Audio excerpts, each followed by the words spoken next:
Assalamualaikum warahmatullahi wabarakatuh. Perkenalkan, nama saya Sugianti, mengajar mata pelajaran Pendidikan Agama Islam dan Budi Pekerti. Saya bertugas di SMK Negeri 8 Kota Malang. SMK Negeri 8 Kota Malang terletak di Jalan Teluk Pacitan, Arjosari, Blimbing, Kota Malang, bersebelahan dengan Balai Besar Pengembangan Penjaminan Mutu, Pendidikan Vokasi Bidang Otomotif dan Elektronika BB PPM PV BOE Malang. Pada video kali ini saya akan menerapkan pembelajaran berdiferensiasi di kelas yang saya ajar. Pembelajaran berdiferensiasi adalah serangkaian keputusan masuk akal atau common sense yang dibuat oleh guru yang berorientasi kepada kebutuhan murid.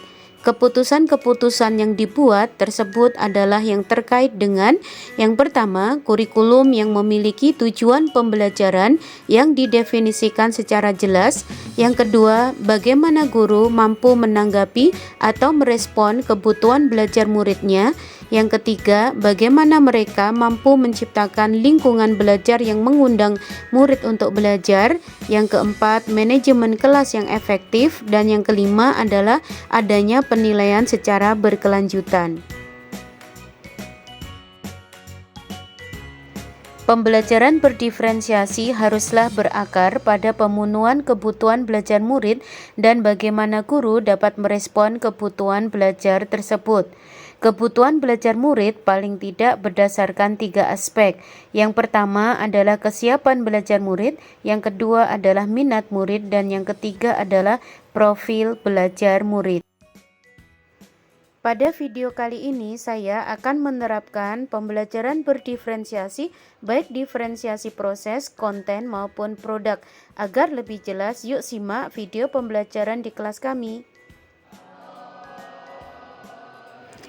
Sebelum kegiatan inti pembelajaran pada elemen Al-Quran dengan CP atau capaian pembelajaran menghindari pergaulan bebas dan zina ini dimulai, maka kegiatan di awal pembelajaran yang saya lakukan adalah menyapa peserta didik dengan ucapan salam. Yang kedua, mengajak peserta didik untuk berdoa bersama sebelum memulai pelajaran.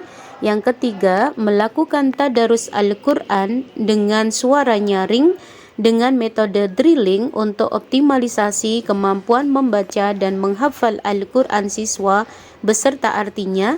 Yang keempat, menyampaikan tujuan pembelajaran. Yang kelima, menanyakan kehadiran siswa. Dan yang keenam, melakukan ice breaking untuk menumbuhkan semangat belajar siswa dan untuk mengakomodir profil belajar siswa yang kinestetik.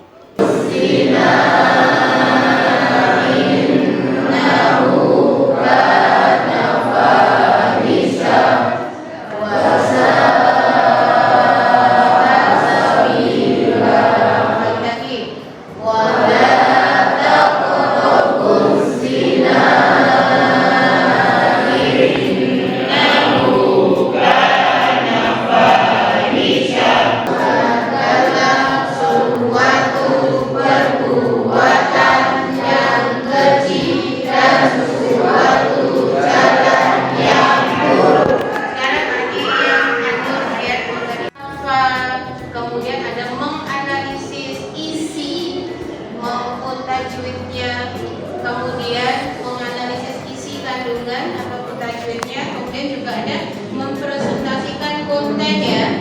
Dan yang terakhir adalah mampu membiasakan diri untuk senantiasa menghindari pergaulan bebas dan perbuatan zina.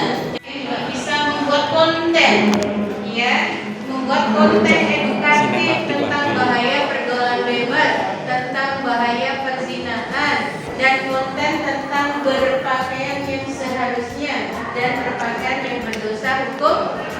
Baik, sebelum kita lanjut, aku bisa, aku tahu, aku paham, aku bisa, aku tahu, paham, bisa, tahu, paham, bisa, aku tahu, aku paham, aku bisa. Sama dia, dengan satu ya. Aku tahu, aku paham, aku bisa. Aku tahu, aku paham, aku bisa. Aku tahu, paham, bisa. Tahu, paham, bisa. Aku tahu, aku paham, aku bisa.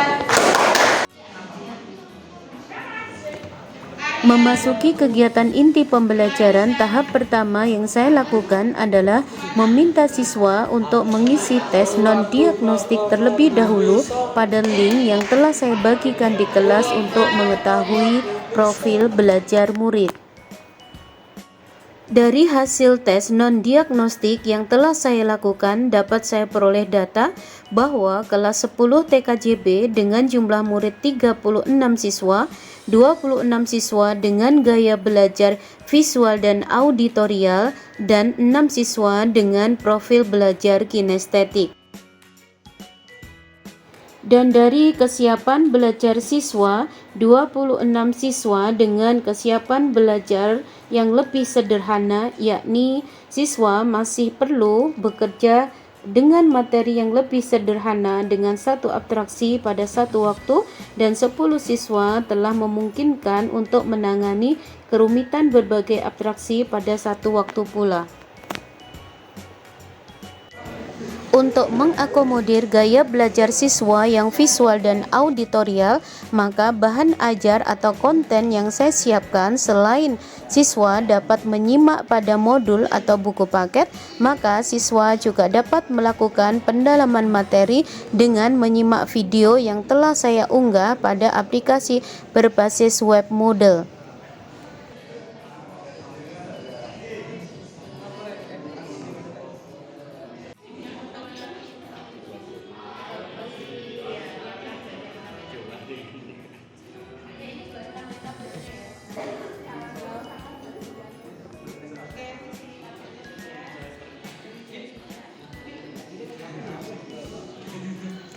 Adapun siswa dengan gaya belajar kinestetik, maka siswa dapat melakukan interview terhadap teman sejawat maupun tenaga pendidik yang ada di sekitar sekolah untuk mendapatkan informasi yang dibutuhkan seputar capaian pembelajaran yang dikehendaki.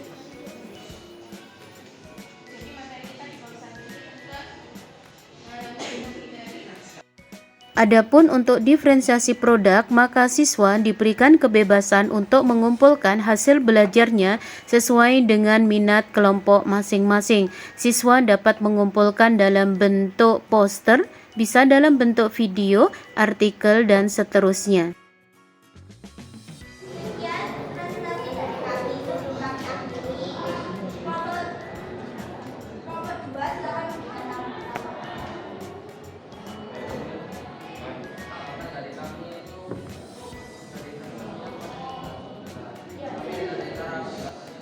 Adapun diferensiasi proses untuk mengakomodir kebutuhan belajar siswa yang telah saya terapkan di kelas pembelajaran saya adalah dengan menggunakan dan menggabungkan strategi pembelajaran discovery learning, case study, serta diskusi dan presentasi.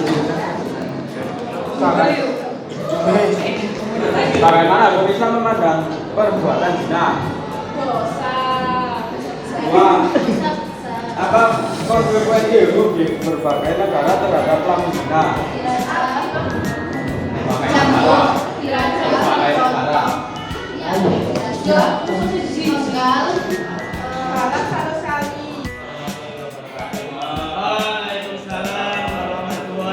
Setelah kegiatan inti pembelajaran, yakni siswa melakukan diskusi dan presentasi, maka siswa untuk mengupload produk atau hasil belajar mereka masing-masing ke dalam aplikasi berbasis web Moodle. Kemudian tahap berikutnya yang saya lakukan adalah memberikan apresiasi sebagai umpan balik serta bersama peserta didik melakukan evaluasi dan refleksi terhadap pembelajaran pada hari tersebut. Dan pada kegiatan penutup, tak lupa saya senantiasa memberikan penguatan dan motivasi kepada peserta didik untuk tetap semangat dan mengikuti pembelajaran, serta mengajak peserta didik untuk berdoa untuk mengakhiri kegiatan pembelajaran dan menutup kegiatan pembelajaran dengan mengucap salam.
Mari bersama ciptakan Merdeka Belajar, Merdeka Mengajar untuk menciptakan pembelajaran yang berorientasi pada peserta didik.